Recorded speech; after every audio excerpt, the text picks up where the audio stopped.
only person at the mothership who's like, no, I'm trying to fuck Adam, not for spots. By the way, you know what's hilarious? This is like a 3-year rumor that I have been telling everybody at the mothership about. Adam does not know. Every time Adam comes up to me, he'll like literally have the most basic exchange. Like extent of my conversations with Adam, he walks by, or I'm leaving to like go after my set. He was like, "Oh, nice set." I go, "It was garbage," and then I just keep walking. That's all we do. We talk about. He'll like fist bump me, and then literally, if anybody sees him fist bump me, he walks away. I go, "He wants to fuck me." So.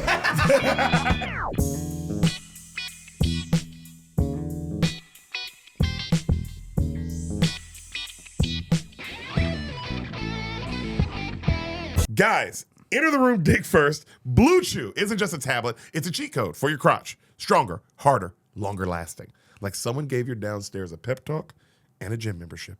Blue Chew is the original brand offering chewable tablets for better sex. Hell, we even know someone who uses it. We do know someone who personally uses Blue Chew. Yes. Someone close to us. Yes. Our sweet man. Our sweet boy Thomas. Literally our sweet boy Thomas. And he uses them because Val is a whale. Yeah, it helps him get over the humpback. Hey! Yes, helps him get over the hump. God, you're disgusting, Val. But thank God for Blue Chew tablets and our boy Thomas throwing that thing longer, lasting, stronger, and he's doing it better. And he's doing it for his Val, who doesn't deserve it. No, she doesn't. Guys, this isn't just about performance. This is about legacy, or the third legacy. Give her group chat something to talk about. You know when you lay it down, they're talking about how it goes up. Nothing makes you more of a legend than a little Blue Chew. Discover your options at BlueChew.com. And also, we have a special deal for our listeners. As always, get your first month of Blue Chew free. Just use promo code SOLID. Guys, Solid. At checkout and pay $5 for shipping. That's it. Join Blue Chew's mission to upgrade humanity one thrust at a time. Head to BlueChew.com for details and safety info. And big thanks to Blue Chew for sponsoring this podcast. Our first sponsor, Blue Chew, we actually very much thank you. Very much appreciate you guys. We love hard penises, and we love you. Enjoy the show.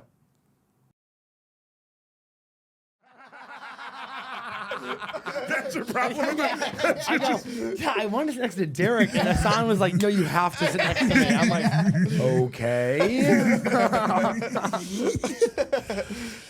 Dylan, you said I asked you to do the pod. I told you about how this is all. I'm just saying, I offered to do the pod. This is when you know you're in trouble. I literally just a voice message. First off, it was 1 minute. I saw that and I laughed. When they said 1 minute, I'm like, yo, what the fuck? It's like 9 in the morning. By the way, I'm on the road. I'm so bored. I'm like sitting there being like, "Oh, Deric messaged me. I'll send him. I'll talk." I have things to say. Oh, I'm being asked to do the. Oh, is the cameras on? Yeah, cameras on. I'm being asked to do the podcast. Offered to do it a year ago. You guys go, "We're not doing guests anymore." I go, "Oh, great." Then I see the other gay Dylan on here. I go, "Oh, I guess they're doing guests." Wait. Carlino. He was a dinosaur. He was not Dylan. He was a dinosaur. We're dinosaur. So if you're 163 million years old, we'll have you on the podcast. Carlino gets 700K on Instagram. Yeah. Oh, we could do the podcast. No, I did. I was screaming because I was like, "You're right." But also, I told because we try to avoid guests. We've been like trying to just do solo. Yeah. But we thought you and our friend were leaving, so we were like, "Oh man, we got to get him on the pod." But then when you said all that, I was like, "This looks." It looks like we waited until you were. And he's right. Yeah. And he's I don't mind. right. By the way, I don't care. I'm like, listen, we all knew this was gonna happen. Yo, that's my dog. Didn't I say immediately when I met you guys? I was like, I'm gonna be huge. Yo, this is what's crazy. This is why I'm so excited to have you, bro.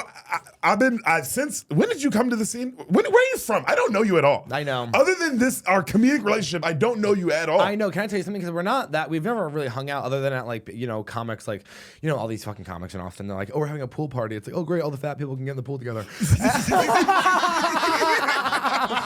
I remember the exact party he's talking about. and I want to keep my shirt on, but I'm taking it off out of protest to be like, "Oh, whatever." Anyways. And so I feel bad because I know you had a baby, but then I realized that it's like I'm in this weird juxtaposition of like a comic who like doesn't care about other people, and then also like somebody who has a lot of female friends and knows you have to like ask questions and ask to see the baby. Yeah. And then I haven't done that at all, so I have this like weird guilt about being like I haven't even met Deric's baby, and then at the same time I'm like, and I kind of don't care.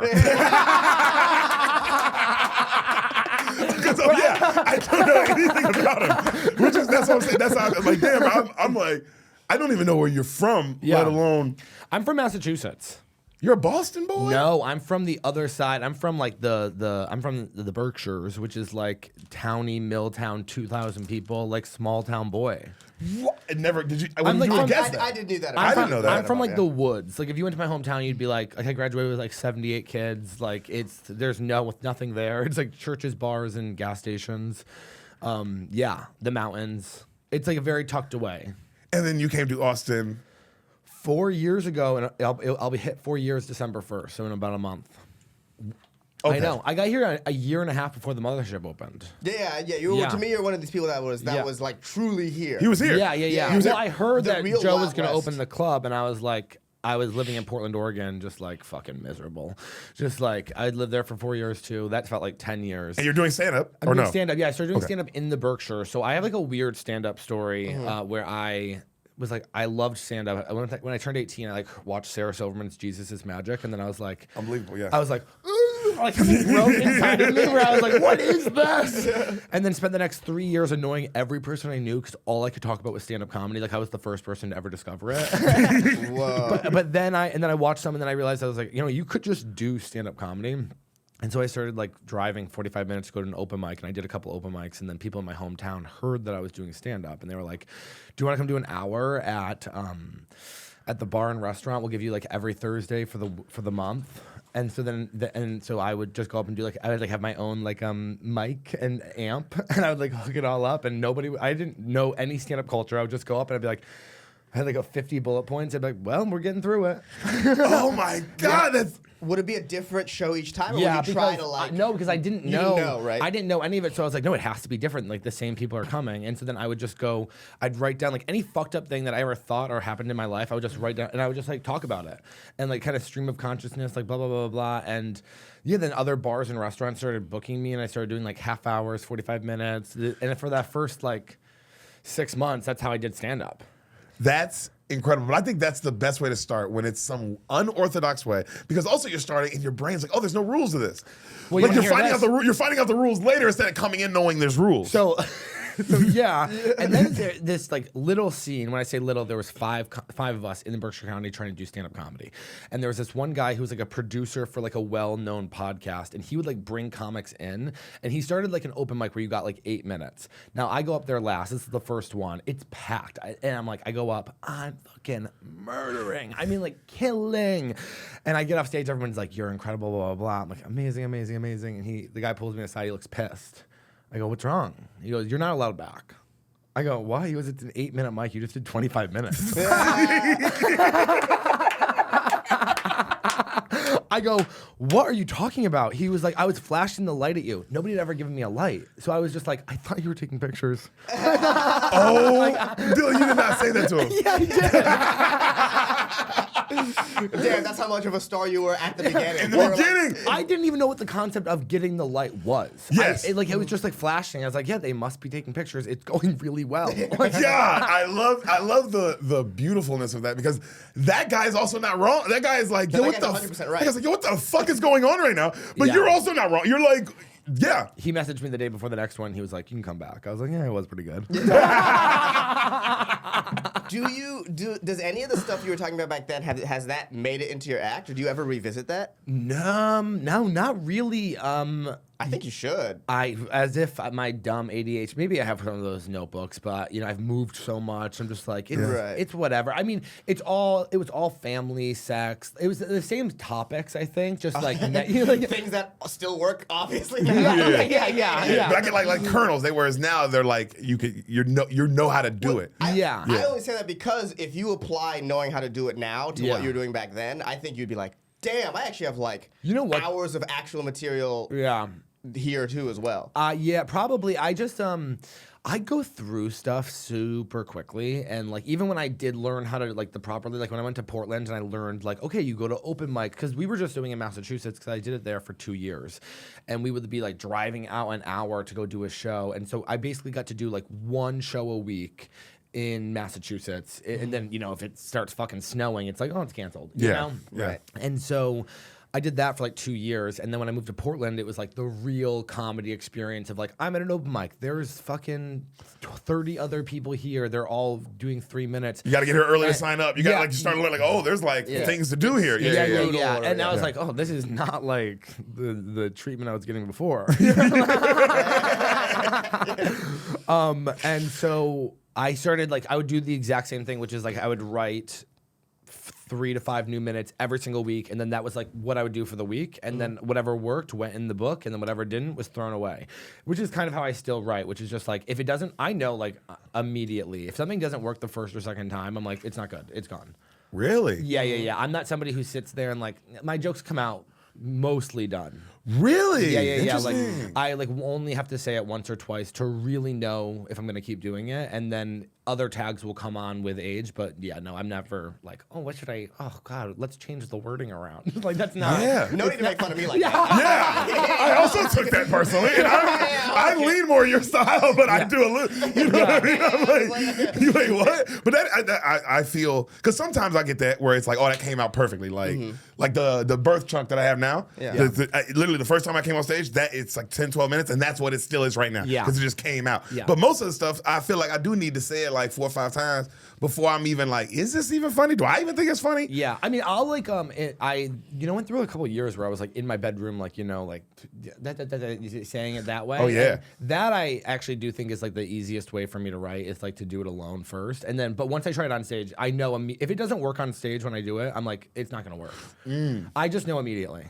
Yeah. What if it like, but if it works now, do you need like a certain level of work, like it needs to kill, or if it works a little bit, you're like, that's all I need. A little bit, that's all I needed. Okay. Yeah. There's something here, and I have to figure that out. Yes, yeah. Okay. And then I've also had the opposite where I bring something new and it like fucking kills, but then you're like, it's just new joke energy, and then you try it again, you're like, well, those ones are the ones I get stuck on. I go like, well, it worked. The first time. I've literally been like, it worked 4 years ago. I remember it was working. That's probably one of the worst feelings in stand-up, when it works so well the first time, and then over the course of like a week, you're like, you're losing it. Oh, this is not a joke actually. It was me. It was, you realize it was just me that night. Yeah. It was like how I felt that day, bro. Yeah. That's stupid. But you learn the rules. This is the only reason we got all into this.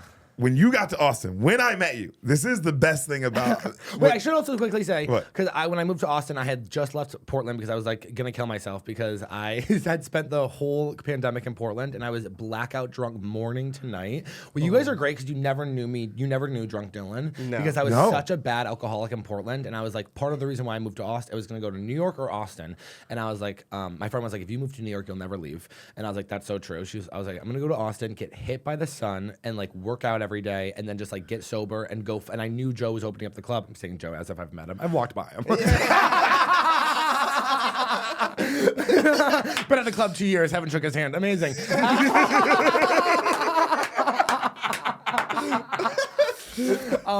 And so then when I met you guys, I was like full on like, I'm back. Like, so that was the energy I think I was coming at you guys at. But what were you gonna say? That was so. It's so. I love motherfuckers like you, bro. I love. But anybody who talks like this, anybody who's that kind of energy about themselves, I love, because when we met you, he would always say like, Derek, you have no idea how famous I'm gonna be, bro. He was saying this to me day one. Derek, you have no idea how famous I'm gonna be, and I was like, you know what? Yeah, I'm on board, my nigga. And it's just, that's why it was so cool to see. I want to know, what was the exact first video that popped? Okay, well, first off, I want to say, I do believe, I've always believed I was going to be famous, because I just, at the same time, I think I was leaving Portland, it was a little bit of like this, like, so many comics walk around being like, I don't even want to be famous, I just want to do shut the fuck up. Shut up. Yeah. What are you talking about? There's literally no way to do this professionally unless being well known. So, explain that to me. Stop this like jerk off of like, I don't want to be famous, because I think straight men think it's like gay to want to be famous, which it is. It is. The gayest thing you could want to be is like, I want people to look at me and pay I want attention to other me. men to adore me. Yeah. It's crazy. I want Why men. does no one want to take pictures? Why aren't grown men running up to me on the street telling me they love me? Okay. It's crazy. Asking their wife to take a picture. So happy. Leaving their wife to be so happy with you. Yeah. And so I just think it's such bullshit when comics are like, no, I just want to do it. Yeah, whatever. Not me. I was like, I want to be fucking huge. Fuck yeah. Yeah, like I want to be so famous that I have to like literally leave the industry for a couple of years and like hike the Appalachian Trail. Like, Yeah. that's the goal. You want to be so famous that you open up a club and then a comic blows up and you don't even know about it. You know what I mean? You're so it's like, oh, comic blow up. He's like, oh, good for him, and he just moves on. You're like, oh, great. Literally the story of Adamiga. Someone who just found out what was going on for me like a month and a half ago. I was like, love it. He was too busy trying to fuck. Yeah. He was too busy trying to Shout out smash. James McCann. He's the one who like literally was like, Adam, do you know what's going on for Dylan? And he was like, Adam was like, no. He was like, he's literally on the road every weekend. He blew up online. He was like, great, guess what? 4 spots every week ever since. I go, blah, blah, blah. Okay? Yeah. That's what I thought. No, but yeah, he was too busy trying to have sex with you. We all Yeah, know. of He course. just wasn't. If you don't, Everyone knows that Adam Egan wants to fuck Dylan Carlino so which is bad. so funny because Everyone talks about it. He was looking at your eyes and not your followers. You know what I'm saying? And that's the Yeah, truth. he was too busy lost in your eyes to watch your set. It was. I'm the only person at the mothership who's like, no, I'm trying to fuck Adam, not for spots. By the way, you know what's hilarious? This is like a 3-year rumor that I have been telling everybody at the mothership about. Adam does not know. Every time Adam comes up to me, he'll like literally have the most basic exchanges. Like, this is my exchange with the extent of my conversations with Adam Egan. He walks by, or I'm leaving to like go after my set. He goes like, oh, nice set. I go, it was garbage. And then I just keep walking. And that's all we do. Talk about. He'll like fist bump me, and then literally if anybody sees him fist bump me, he walks away. I go, he wants to fuck me so bad. He has no idea. I only do it when he's not around. He has no idea that I'm doing You this. say it to everyone. Do you guys ever hear the rumor that I started at the mothership that I sucked off all of the security guards? That's so funny. I've heard it from you. I heard it right now. We'll spread it for you. I was telling everybody, but then a comic there like actually believed it and was like kind of freaking him out. And then eventually we had to tell him like it's a joke. But I was like, okay. Do you talk about it on stage? Do you ever bring it up on stage? I Oh, don't it'd be like so talking funny. about things on stage that are niche. Like to me, being like, I sucked off all the security guards here at the mothership. It's like, well, that's not going to go anywhere. I can't take that on the Facts. road. So Yeah. it's that I don't like that. I don't like when people talk about other comics on stage, like famous comics. So those are two things that I go like, I just think it's like boring and also way too inside baseball. I think it's like, yeah, I'm talking about it on podcasts, but on stage, it's like no one cares. Yeah, agreed. People from Idaho don't give a fuck. I think that's the thing with comedy where you have to be like, okay, by the way, you love this. I actually have a theory that most people hate stand-up comedy. I'm not even joking. I think most people hate stand-up comedy and they like certain people, but the actual craft of stand-up comedy is like the only people who actually like it are comedians and people who want to be comedians, the most boring people in the world. I hate people who want to be comedians. I go, either just do it, stop talking about it, because you make me sick to my stomach. Could you imagine dating someone who secretly is like, I want to be a comedian? Like, it's so gross. Well, that ends like that has ended the talking phase with like a bunch of girls like I'm thinking of being a comedian. Done. Yeah. I can date somebody who's already doing it. I could never date somebody who wanted to do it because you're like, one, I don't respect you because you haven't done it. Yeah. And then you have to date a It's new free. open micer. All you have to do is go out at night. You have nothing to do after work. You're just sitting at home with your friends, like drinking, and all you have to do is like go put your name on a piece of paper and go do your jokes.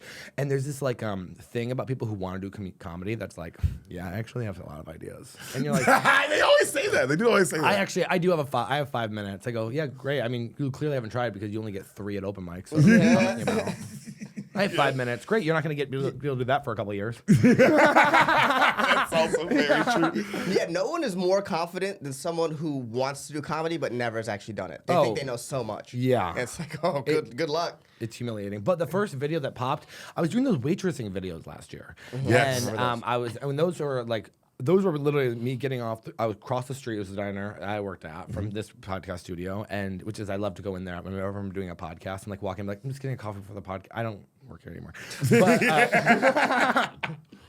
But I was doing those, so I was getting off work, and I was like, fuck. I mean, I've been in the industry, the service industry, for like 15 years, so I was just like fucking. I was the worst server at the point. I was like, I used to be a good server, and then I became like bitter and mean, and like I would say mean shit to people at the restaurant. Like everything was to like fuck people over, and and I would get off work and just rant about those, and those would do pretty well, and that got me like 30K on Instagram and like nothing on TikTok, and then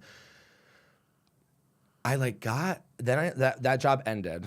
A psychic told me it was going to end, and do you want to hear that? Dylan, I want to hear everything. You know, do we want to hear that? We want to hear every single thing. That might be the gayest thing I've ever heard. No, you're going to die. No, listen. No, so listen, okay. May of last year, Colton and I and Jimmy from Some of This Is Bad podcast, we go to New Orleans to do a show. And so, because we were like, oh, we're going to take Some of This Is Bad on the road. No one came. And so there's like 4 people there. It doesn't matter. The day before, we're in New Orleans, and so we stop by this like random place. This woman's there. And I want to get a psychic reading because I like to get like one a year, you know, nothing crazy.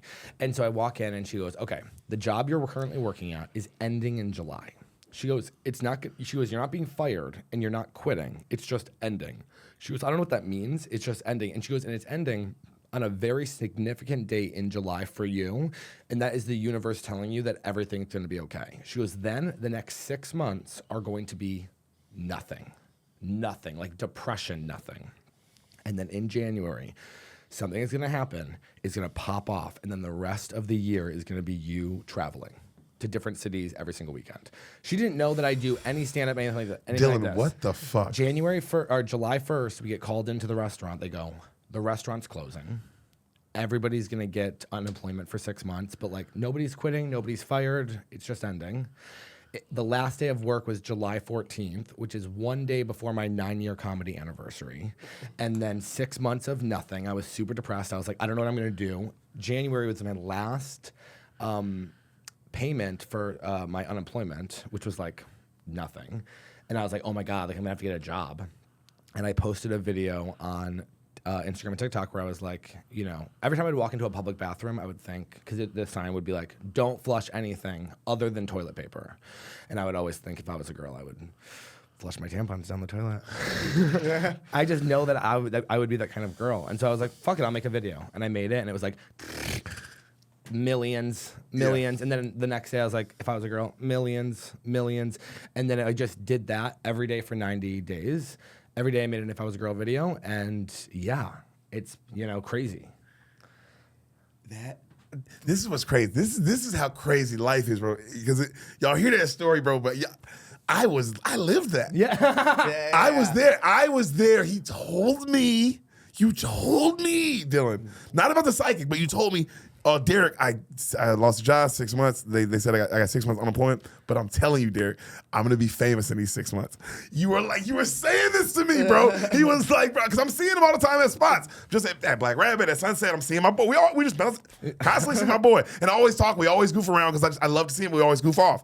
But every goof off, he's telling me, Deric, I'm telling you, bro, I'm about to be so fucking famous. Like yada yada. Like I got 5 months left on unemployment. I got 3 months left on unemployment. I got like 2 months left on unemployment. I'm gonna be so fucking famous. So, bro, I'm hearing this shit. I'm getting emotional, nigga. Like, but bro, I'm crazy. It's so amazing watching it. I'm also crazy because everyone at that last job that I would work at, I would tell people whenever I was having a bad day, I'd be like, this is my last job. I'm never having another job after this. And like so to the fun. point where when I was having bad days, other servers would be like, it's your last job. Like, you just have to get through this. This is your last job. Like, I really believe in, like, speaking things into the universe, because guess what? If it doesn't happen, oh, I was wrong. Great. You know, like, who cares? But so many people are afraid of being hopeful that I'm like, why not just have fun with it? Why not believe in yourself? Bro. I love it. Damn. It was And then when it happens, awesome. you go like, psychic. Yeah. I told you. Also, Deric is, I want to say, because you said the first time I met you, I don't, do you remember the first time we met? No. I remember the first time I saw you, it was at the Old East Austin, and you did the Zootopia joke. And my buddy was visiting out of town, and we were in the back. I think we were like jumping up and down. Like I was like, this is the best joke I've ever heard in my life. But then I don't think we actually met. You immediately left. We met at the second night of the Mothership opening for the open mic, which I wasn't gonna sign up for because I was like, everyone's a fucking loser. Everyone's gonna go down there and sign up for the open mic, and I love it. Like, I was like, I'm not going down there the first week. I was like, fuck that. Like I'll wait until like the line shortens. And then somebody messaged me and they were like, hey, we're putting your name on the list. One of the door guys was like, we're going to put your name on the list for the open mic. And I was like, oh, okay, great. And so You know what? I should be there. I guess, yeah, I was like, I guess I should do it. It was night 2. And I went up and we were the first group up. It was like some girl. I actually know who it is, but I'm not going to say her name because she bombed. It was her and then me and then somebody else. Because remember they were like keeping us downstairs in Mitzi's and then Yes. escort us up. It was, very strange. Everyone was scared. Everyone was so scared. It was crazy. And you go up there, you're killing, you're hosting it, whatever. She goes up, she bombs. Like, bombs. Deric goes up. Well, that was the worst set I've ever seen in my life. He goes, this is one of the... You go, I mean, this is going to be, I'm going to be honest with you guys, like, this is the mothership, this is the new, you guys need to be coming up here prepared, trying, blah, blah, blah. And I'm going up there, I'm like, Deric's never seen me do stand-up. I go, I know I'm going to fucking kill. Like, I'm like, I know this is going to be good. I go up there and I fucking rip. And then you come up after me and you go, that is, come prepared like that. And I remember being like, blah, blah, blah. Oh my God. I do remember this now. Yeah, and by the way, that was back when you were like, you finished and they were like, get the fuck out of the building. Yeah, like, they were everyone. like, they were like, We'll kill your family. They were like, See your mom. there was no like hanging out at the mothership. Yeah. And that was if you had a good set. If you had a bad set, they just killed you. Yeah. Shot you I in also the head. forever, and I also remember when you texted me because I was in Hot Springs, Arkansas on a trip, and you texted me and you're like, stop. You were like, you can put your veils in, and I was like.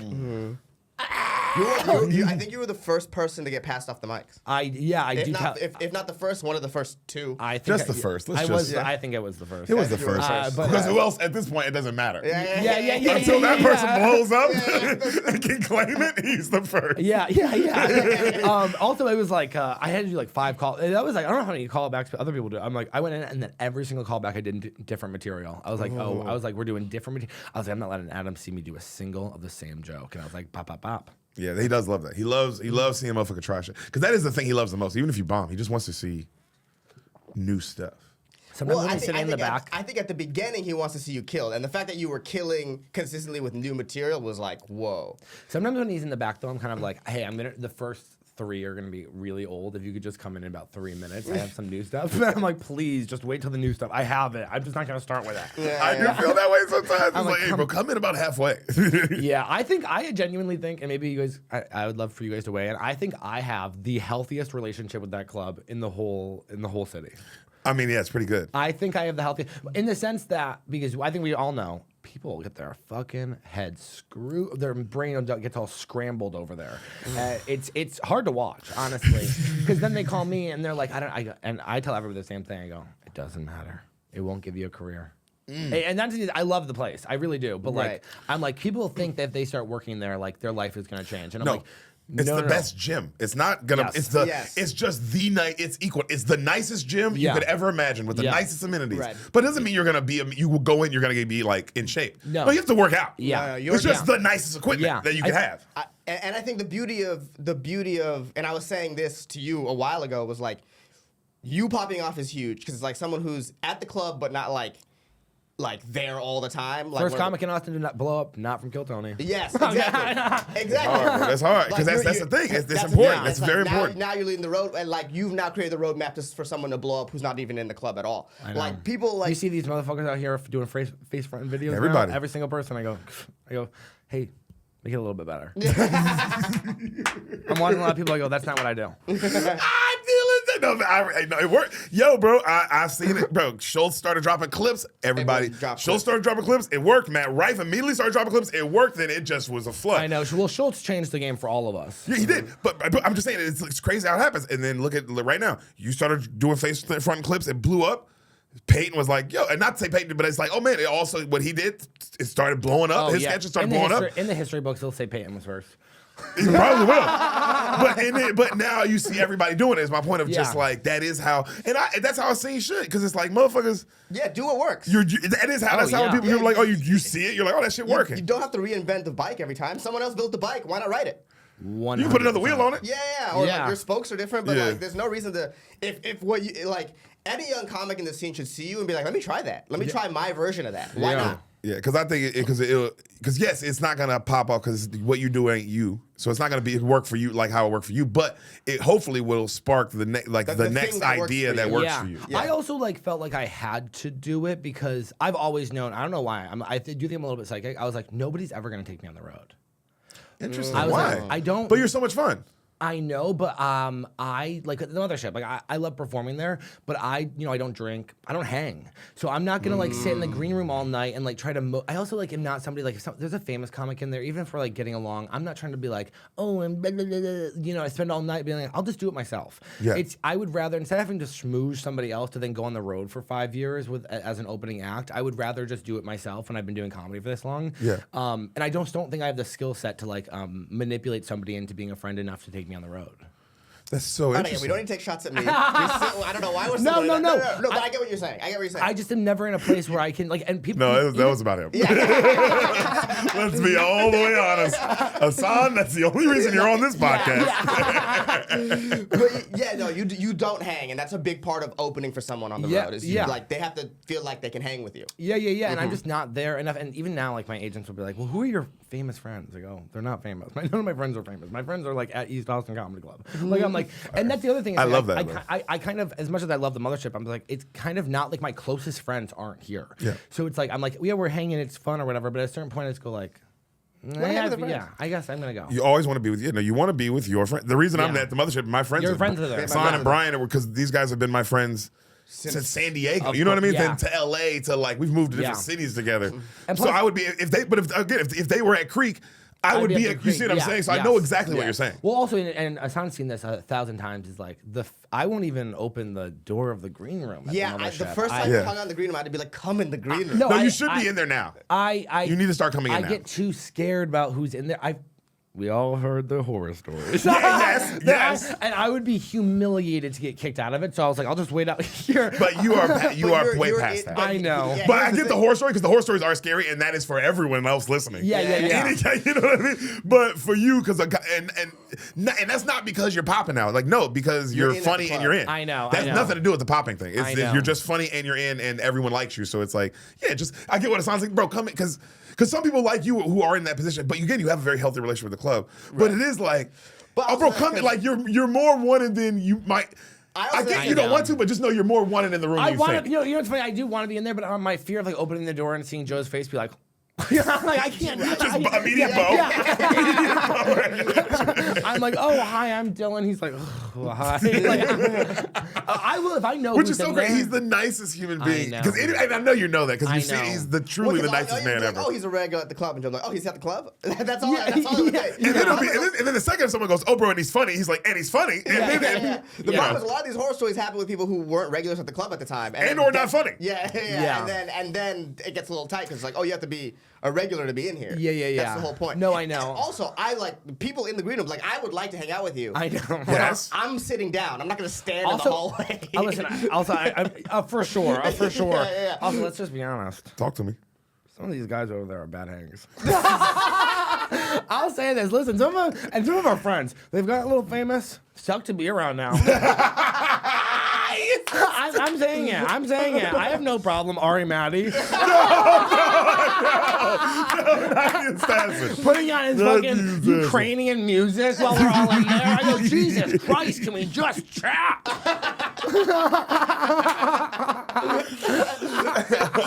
Well, Vibe Master Ari is fun. It's either he puts on the best music or the most European techno. I go, stop. It's super hardcore dance. He's very fun to make fun of. But oh my God, he's the best to make fun of. He's a fucking piece of racist shit. Also, I think we, well, what do you expect? He's Eastern European. Come on. Yeah, but I love doing that. No, but you need to be. I would love if you were. I get not, but you are so much fun. No, I know. I appreciate. I also just it really does bother me watching, and I know it shouldn't bother me. It just bothers me watching comics in the scene just suck famous people's cocks in there. Yeah. Even comics that I like, I'm just oh God, my friend is being such a loser right now. And honestly, you watch people's personalities changes the minute they walk in there, and then all of a sudden I'm oh, we got Mr. Cool Guy in here now, don't we? Okay, cool.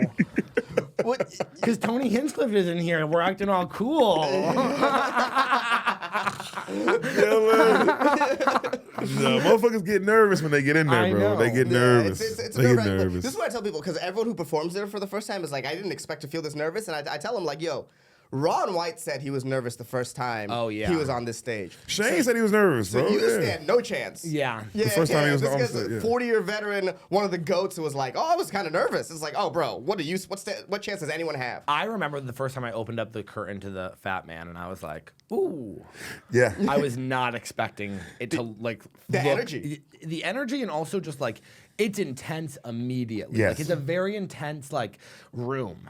Just like you open it up and you're like, bam. Like, it's like, you know, it makes you almost want to be like, the lights are bright. No, it does. It does. It is that kind of room. I get what you're saying. It's the weight of people's expectations in It's that the room. weight. Oh, yeah. And then don't let you look up and you see that balcony full. Because you yeah. can't, that's what I do love about the room is you can't see who's in the balcony. It's a dark room. You can't see. Yeah. But you can see enough to know when there are people standing up there. Oh yeah! Thank God they changed the color of the clock in the back because Yes. I like don't wear my glasses on stage because I think I'm hotter without them, and so I couldn't read the time ever.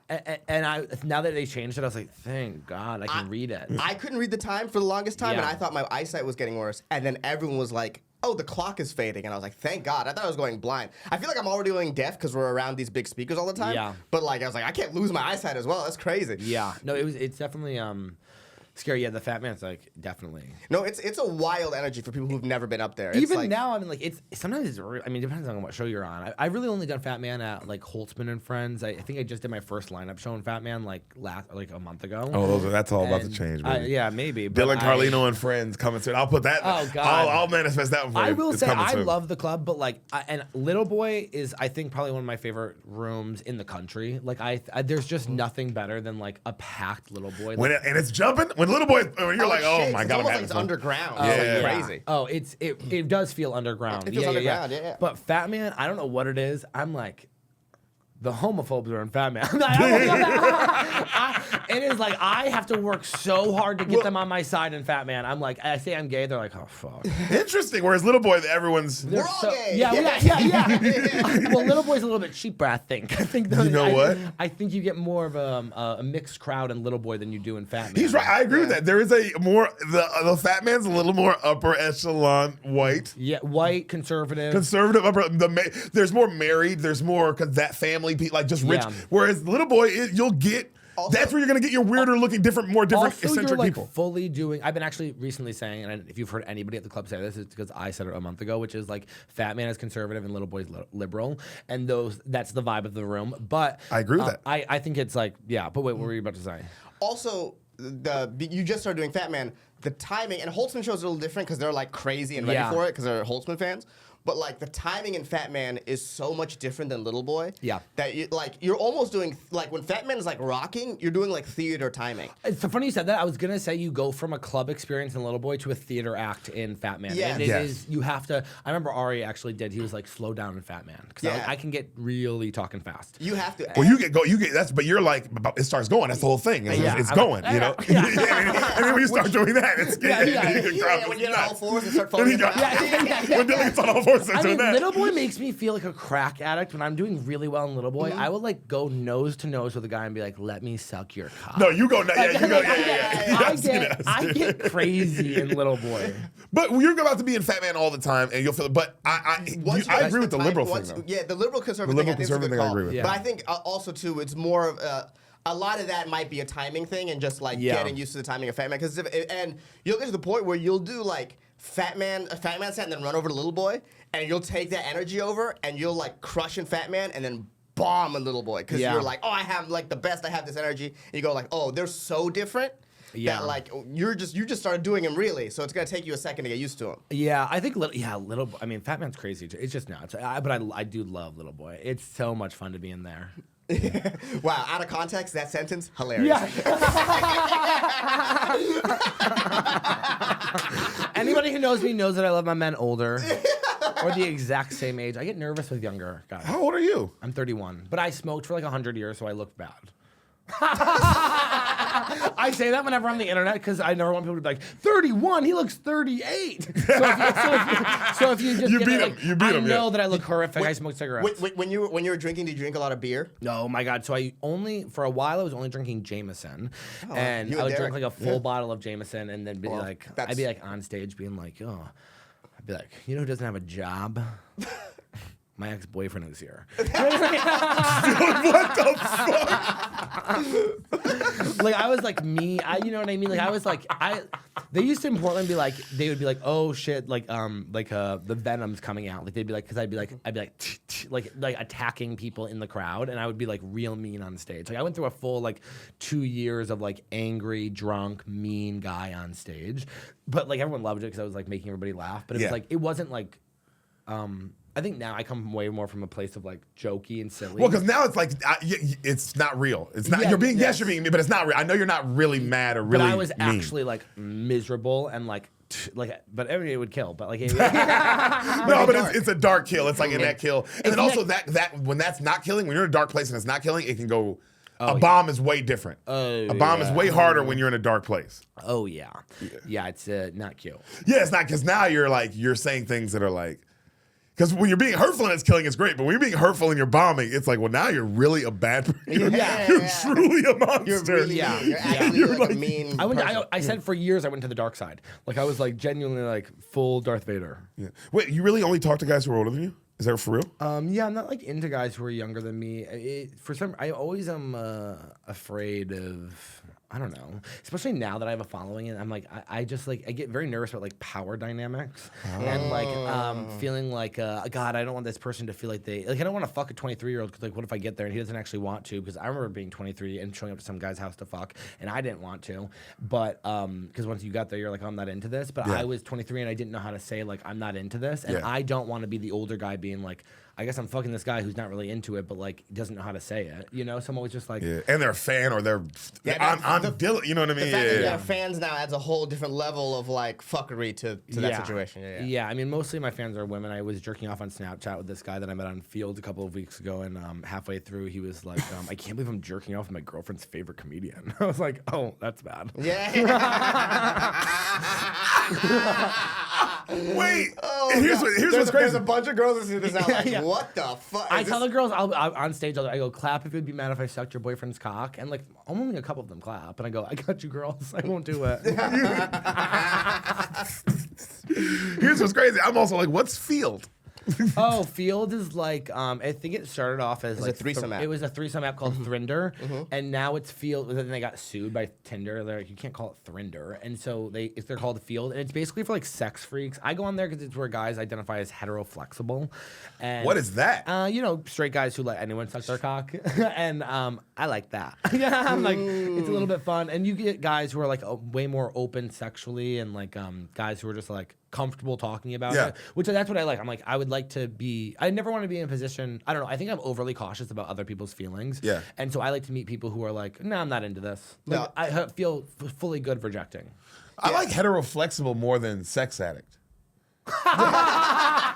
That's better. Hetero flexible is like, yeah. You just sound like a straight Hey man man, does yoga. I fucking get it. Yeah, I bend. I'm bendable. I'm a bendable man. Is what you're That's saying. so funny you said that because anybody who identifies as hetero-flexible is definitely a sex addict. That's what. Yes, Yeah. you are. I'm like, no, you're just sick of fucking women. You're just done. You did it. Yeah, you did. So one time I hooked up with this guy. This is crazy. You guys will laugh though because he came over. He was like hetero-flexible. We were just like jerking off and like sucking each other, or whatever. And afterwards, he was like, "What do you do?" And I was like, "Oh, I'm a comedian." He goes, "Oh, I love Kill Tony." And I was like, "Oh yeah, amazing." I work at the mothership. He thought that was very cool. And then he like came and then he was like, "You know what's crazy?" I was like, "What?" He goes, "I'm not even gay. I'm literally just a sex addict." And so I always think like, that's my man. There are moments that I want to get on Kill Tony just so that like those guys see me and I go, "Look, I made it." Oh, I mean, you're Dylan. You're about to be. No, I wouldn't. I would never. I wouldn't No, sign you're up. about to be on the. No, brother. We'll see. You're about to be. I don't know. I don't think Tony Brother. even knows my name. I don't know. It's totally fine too. It'll happen. I'm not like worried about it. Yeah. I'm Yeah, not no, like, I'm. This is not like a. Oh, I'm telling. Like I get. No, I'm telling you. It's just it hasn't been enough time yet. I think I'd kill on the panel. You're going to be a fan favorite on Kill Tony. That's what I'm saying. Like, oh no, those guys, I can't They'll wait to find come you back. eventually. They're coming. They're coming. You know how I know? I mean, more than just your mouth. Yeah. They will. Yeah, those guys are. God, you also, it's very interesting. You're like one of the few male comedians. You can bring out young, hot women. Oh, all my and crowds it's are all fine. women. Yeah, No. yeah. I meant like if you were We bringing need- out a hot, young female we need this comedian. at the mother. We don't Oh, have. yeah. We don't have like a. Oh, yeah, we school, don't. We don't have a guy who brings a hot woman out. We talked about that. Me and Fuzzy talked about that all. Fuzzy, because Fuzzy, I love Fuzzy. Always goes, it's got to be me, I guess. Yeah. Because he goes, we don't have our Matt Rife. We don't have our Yeah, comic. yeah. We don't. We had Dalia. We had like. Yeah, we had a Dalia. We had Yeah. Dalia, a guy who's like, who hot women are like, I don't give a fuck. I'm coming to see him. I know. Oh yeah, that's my whole crowd is like literally gorgeous girls, all like being like, oh my god. But it's funny because now when I go up in Little Boy, I can always tell because girls, like guys who clearly got tickets and their girlfriends are there with them, you hear the girls go, and I go, hi. It's so exciting. What a nice surprise. It is. Yeah. It is. Because the famous person the girls are expecting are Tony, Shane Gillis. Yeah. They're expecting that famous person. And- yeah. So you're an idea of like a famous person for me. Yeah. And just the thought of you think there's so many preconceptions about the Rogan Club. Yeah. You don't think you're gonna see a gay comic at the Rogan Club. Yeah, and you know what's funny about being there too is like, which I've always like said whatever I wanted to say there. I do feel like in the last like 6 months, just because everybody else there is a lot more like a little bit more edgelord or like conservative, I have gone like full more liberal than I ever normally am on stage, just to prove to them, because I know that the audience skews a certain way. Yeah. That I'm like, we can have a good time. Like I'm like I don't agree. I'll sit there and be like, you guys are brainwashed, and they're laughing. No, they And love then- it. They love and it. they love it. And I'm like, sometimes I'm like, I do, because I'm like, no one else is going on stage, because I think a lot of people over there will be like, they're not hitting those liberal points, and I love doing it. No, Right, I think yeah. that's good. And like liberal comics do very well at the I've moment. never yeah. seen people not go up and with Brian Simpson goes up and talks about how liberal he is Yeah, a yeah, lot, yeah. and who murdered that guy. Just Oh, it's yeah. insanity. Ron White is He's a genius. super Oh yeah, liberal. Ron White. Nobody. That's Ron White. Even though you hear him talk, you think no, but that guy's the most that's- liberal guy. I- And listen to his set. It is very liberal. I Like know. Ironically, that's racism because you hear the white guy with that accent and you assume conservative, and Ron White's super liberal. Yeah. Ruby when she was here was killing. oh yeah, Ruby Sedgwick would always murder. Cool comedy. No, I don't. She's She's not dead. Boston. Dylan, she's dead. Yeah. Ruby died 40 years ago. Someone literally just told me that she quit comedy. That I don't know. I don't know that. I know she left. I knew she left though. I knew she Yeah. left Austin. I don't know if she liked it here that much. But she would murder in the. She would yeah, murder in yeah, Mothership. yeah. I was like, when Kyle Kinane was here, it was killing. Love Kyle Kinane. Yeah, Just Kyle like, Kinane's it's a like man. it's definitely doable here. I got to see Kyle in Portland because he moved there. Yeah. And I was visiting last summer, and he was doing this bar show.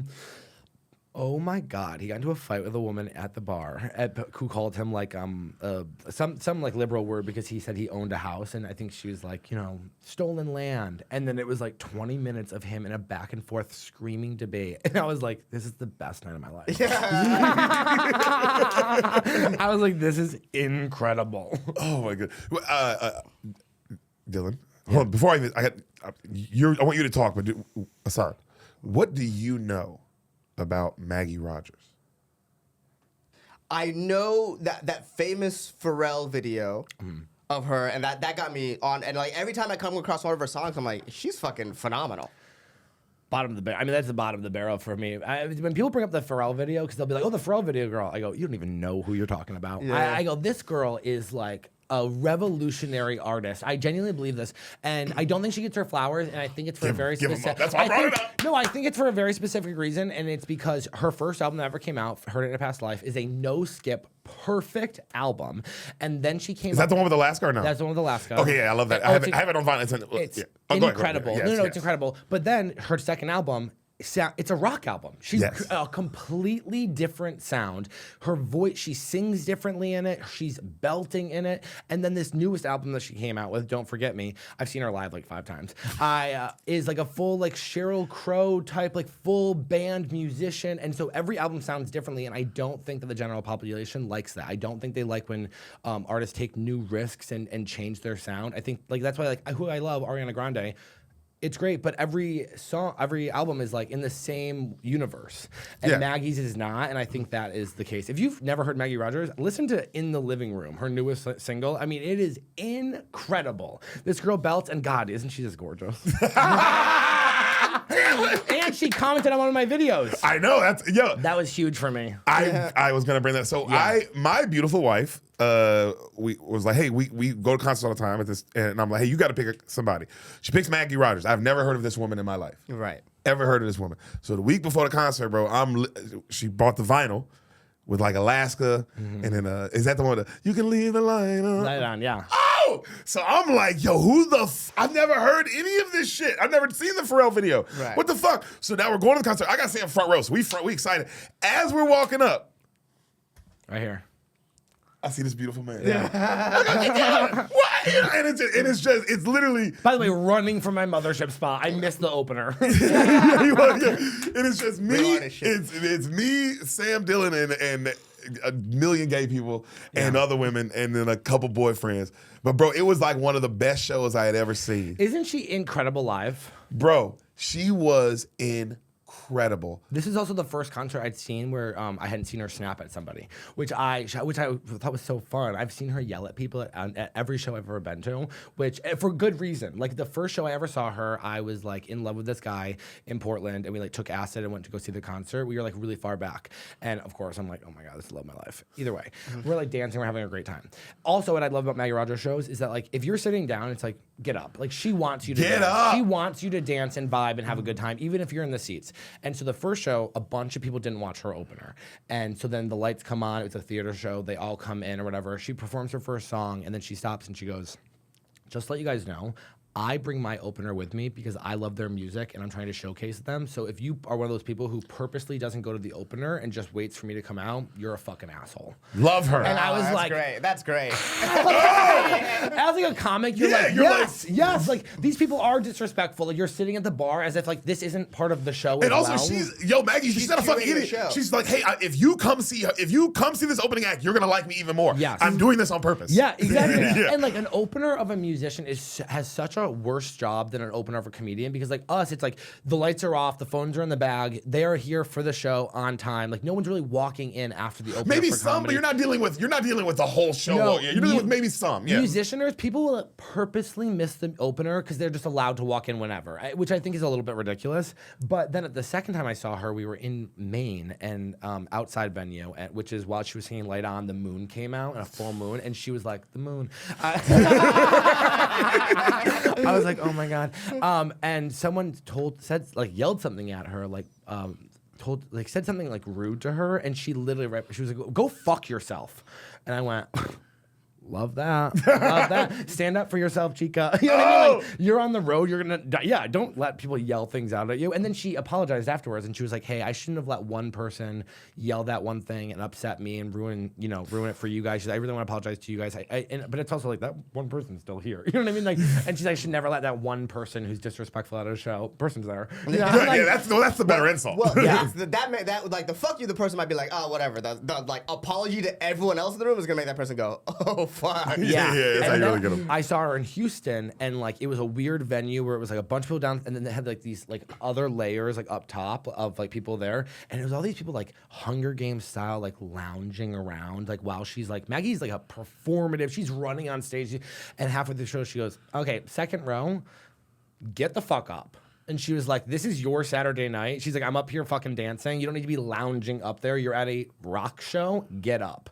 And I was like, I love this girl. She's like creating a vibe. She's like, you guys are not going to sit around and treat me like this. Like, I don't know. I just love her. I think she's great. She was great. dope. I liked her when we saw her. It was her first arena show. Do you remember that? It was her first arena show at the Moody. Damn. And so she's talking about how this is her first arena show. And I was just She's like, lighting an incense. she was lighting an incense. She was. And she's playing the piano and shit. She's talking about, it was really Liam cool Payne and had just intimate. died. Yeah, She's bro. talking about him. Yeah, bro. It was she was one of the better. It was cool to see somebody you hadn't seen before, and then they're in an arena though. So She made it like, feel wow. intimate in an arena. She made it which feel I very think, intimate in the movie. Yeah, hard. she says she had like the best. I genuinely think she has the best level of fame, which is she was like, I get to walk around New York City, and I also just sold out MSG, and nobody's coming up to me at this coffee shop. And I was like, that is incredible. Yeah, because I'm thinking about if she walked by me, I wouldn't even. Yeah. And I'm a fan, and Yeah. I wouldn't just notice her right away. Yeah. So it's like, wow, that is like the perfect level of fame. And you're an arena actor. You're a fucking multi-millionaire. Oh, yeah. And you're gonna be even bigger, like, because she's like a generational artist. She's like a talent, bro. I guarantee, I give it like 5 years. Everybody will talk about her next album or like whenever that comes out. I think, yeah, she's just doing her own thing. And she also does that thing where she waits a couple of years. She's not churning out albums because she feels like she has to. Like, there's so many comedians that just like, God, I'm like, you're not Louis. Stop doing a fucking special a year. You look like this is embarrassing. This is also a good point. Also, Louis did I thought that was another attack on him. Okay, Yeah. because he's dropping his first special. Yeah, well, first of all, it's my first But special this is ever. It's your been first 12 special. years. It's Yeah, been yeah, 12 yeah, years. yeah. I'm definitely not the Louis. Yeah. But even then, it's like Louis started doing that like 20 years in the game. Yeah. People don't ever bring that up. People don't ever bring that. Like, Louis was doing Louis it for was- a long time before he did Yeah. the special a year thing. Like, you got to be like that. You got to really know your voice. You can't be doing it at 10 years in or like 6 years in. I think it ruins comics for us. I really do, because you're like, dude, just give it a couple of years. Like, tour this. Yeah. Get it really good. You don't need to like keep being relevant in this way or like do something else. Like, you don't have to release a special. You're ruining my love for your stand-up because you're overdoing it to a point where it's like, this is bland. Yeah. You're I doing mean- an impression of yourself, and it's annoying me. That's why, I mean, Chris Rock said it best. It's like it should be. It's why it's called a special. Yeah. Because it should be. You should wait until it's like the right. And it's weird because I don't know what that because it's art. So what does that mean? But you should wait till the right time. Yeah. So like drop a special should be the right time. Like, yeah, it shouldn't just be just cause. It should be like something. I also like you're how, saying. I think what sucks is that we're all living in this like, and I'm not somebody who talks like this, but like capitalist society, where like it's like, oh, you just released a special. Well, now you have to go on the road for the next 2 years with a new hour, and then you're like, well, then, and that's how you like stay relevant and you sell tickets, and then that's up. You need to release another one so that you can keep doing this, and it's like we've got to become more creative ways to like do this. Yeah, because it seems like the best way, right, in your heart, if you were looking at it objectively as an artist, it would be like, oh man, you tour an hour, you build it up, how many years that takes so that hour's ready, you drop it, and then you go away. Yeah. Like from touring, and I'm not saying you don't get up, because like wherever you live, get up. That's where you get up and you work out and fuck around and have fun. Yeah, but then guess what? Your special is #1 on Netflix. It's time to go back out and sell tickets. That's what they're telling you. Yeah, and it's like that's insane. And, I'll say this: it's like even past capitalism. We're like this algorithmic society now. So Yeah. it's like you get something that hits on the algorithm, and it's like, oh, you want to feed it. Yeah. You want to feed it. You want to feed it. You want to feed it. And then the problem is you figured out something that's not your act. I know. That's huge. That's the because the that's the problem win. is when it's your act. You like, and you get that taste of what an algorithm like when it's hitting, what it feels like. Which I've gotten a taste of that before. So it's like, and you want to keep feeding it. You want to keep feeding it. I kind of You've gotten 2 tastes of it. I've gotten multiple tastes of the algorithm working for me, and I think that's Or kind of just doing like a bit. But Yeah. the thing, what makes you great, what makes his different is the thing he's doing is him. It's him, right? It's not like some silly thing where you got to put on makeup and be some silly thing, and that's Yeah. what's going viral. Right. It's like, no, what's going viral is you just being yourself, being Right. Dylan. Yeah. You know what I mean? Yeah. But and sort of like, I think you'll find, and I think that what will work for you is you have your own thing, and then what works for me is like, oh, I've had the algorithm, and now I have like no motion online. It's like, oh, when my special and my clips start hitting. When that stops, I don't feel necessarily like I got to keep it going by putting out half-cooked jokes or whatever because Yeah. I know I can start it again. Yeah. Yeah. You know what I mean? And like you can just keep like whenever you film something, your stand-up, it'll hit because your algorithm is hitting. But then you can just keep doing whatever the fuck you're doing, and you can make the clip stop. I know, but I also think that like there becomes with comedy, which is like what's going on for me right now is like, yes, I'm like fully working hand in hand with TikTok and Instagram, where I'm like, this is like literally feeding my career, and kind of you do have to keep posting to stay relevant out there. Like if I stop posting, and like people will be like, No, it stops. It stops. Trust me, it stops. I Yeah, did so that, that's yeah. why I'm very aware of that. But then this other thing happens when you've like started, like when your specials go on like Netflix, or you start working on like TV shows, or you become like more mainstream. You don't have to work as hard on the Instagram and TikTok, and like that is where I would like to get, where I can like I would literally say yes to a TV show just so I could stop doing Instagram so much, because then you get a whole new audience of people who know you, who will just follow you because you're on this TV show, and then they'll come out and see you because they're like, oh, I know that's the guy from the TV show or whatever it is. But I think Yeah, I would love to get off the. No, Shane Gillis, I feel like has the perfect life because of look at his Except Instagram. for the fact his that I'm sure Instagram. he can't go anywhere without. No, I mean, not that. Yeah, Not yeah, that part. No. Personal life, dear God, that looks like a nightmare. I mean, awesome nightmare. But yeah, he's so famous. But I mean, his Instagram is truly whatever he wants to post. He's not. He doesn't have to feed any algorithm because his algorithm, like I said, it's tires. It's his stand-up special. It's his television show. It's going on SNL. It's these things. So his Instagram is truly fun. It's just whatever he wants it to be. Yeah. Joe Rogan, same thing. His content is the podcast. Yeah. His Instagram is whatever the fuck he wants to post. Oh, I'm hunting. I'm doing whatever. You know what I'm saying? Like, and yeah, that is, like you said, the best way. The goal is to have something famous outside of the internet. Yeah. And so that way your internet is just like, oh, the internet's just fun for me, baby. Yeah, I just get to like post. Oh, I got a dog. Which You see? Yeah. it's like, and that's it. And that's it. And it's like, And oh, people are like, they feel lucky that you're sharing your vacation photos. Right. You know what I You're mean? Like, welcome. Yeah. I'm like, oh, I was in Bora Bora. Like, I want to be. Yeah, but it's the algorithm shit sucks. But yeah. So I guess now, so it's fair to say because you're touring the country Yeah. pretty much, and you're selling very well, selling out most places, if not So everywhere. I was selling out a lot. I'll be very honest, because you know what I've realized is that a lot of comics, we were tricked through podcasts into thinking that our favorite comics who were on the road 10 years ago were selling out every single weekend, and actually they weren't. Actually they weren't. No. But people on podcasts weren't talking about that. So just if there's any young comics listening to this, it's like. It's variable. It's up and- it goes it's up and down. Like when I was. And you got your cities. You got good cities. Yeah. Like I was and just. some years you sell more than other years. Oh, for sure. Yeah, for like, sure. And also, this is so funny you said that because this past weekend I was just in Vegas and then Oklahoma City, bad sales. But like, I also realized that like we're having a marketing issue on my end where like, because I was in Oklahoma and like, it was also Halloween weekend. It's whatever. It's Oklahoma. It doesn't matter. And so at first I was like, maybe I just don't draw in Oklahoma. And then one night after Halloween, we went out to a bar and I would say like 15 girls came running up to me and they're like, "What are you doing here?" And I'm like, "I'm headlining Bricktown all What do you weekend." do? Yeah. And they're like, "Really? None of you guys knew that I was here this weekend." They're like, "We all follow you." No, I go to the coffee shop the next day. 3 different coffee shops, like whatever. I was like, one was bad. I threw it out. I went to a different one. People coming up to me, "I have a story to tell you for you to use for your Instagram." Dylan. Like I probably met 25 people who came running up to me on the street. None of them knew I was here. So I was like, I called my manager. I was like, "We have a marketing issue. Like we have to figure out ways to like." We also weren't doing any ads because they were selling, and I'm like, we need to start doing ads and stuff like that. We are like things do sell well, but I moved up to the bigger rooms, so it's a little bit tougher to be like go from like, oh, I'm selling out the smaller rooms for a whole weekend to like. You're also jumping from like, I need to sell 600 tickets to selling 1,200 Yep, exactly. or 1,300. Some of these fucking clubs are like, you go look in San Jose, it's 500 people. Well, that's a theater. You're doing a straight up theater in San Jose. I don't know why they even pretend like they're a comedy club. It's literally a theater. It's just a theater. It's a double decker. Yeah. And they're like, we're all fucked up. They're like, well, the whole bottom's filled. They go, the top isn't. Yeah. Well, sadly, the top's bigger than the bottom, isn't it? Yeah. So what does that do? But no, I'm selling enough that it's like no one's in trouble. Yeah, Of right. course. Yeah. So most I would. It's fair to say that most of your ticket sales come from a lot of your fans came from the If I Was a Girl bit, right? Yeah. So is there like, when you get there and you just do your act, is there a little bit of them trying to be like, what's happening here? Or are they just so about you immediately that it doesn't matter, that you can just go into talking without doing the bit? So I did do the bit a little bit, but they're usually on board. They're usually on board. They're okay. on board. I've also made it very clear through like my newer podcast, and I sit on TikTok Live a lot to like sell tickets, which is like humiliate. Whenever friends are like, "I saw your TikTok Live," I go, "Scroll away. Like, don't watch this shit. This is me trying to sell fucking tickets, and it works." But I let everybody know, I'm like, it's stand up, and if you guys are really a great crowd and I'm feeling it, maybe I'll do If I Was a Girl live. That's smart. But it's not going to be every single time. Don't expect it by coming to the show. Because you're not going to have... I've had girls come up to me and be like, "I'm glad you didn't do it." They're like, "I loved your stand-up." And I don't have to waste any of the time. The other problem is doing the If I Was a Girl lives. You guys know, you're doing 2 shows.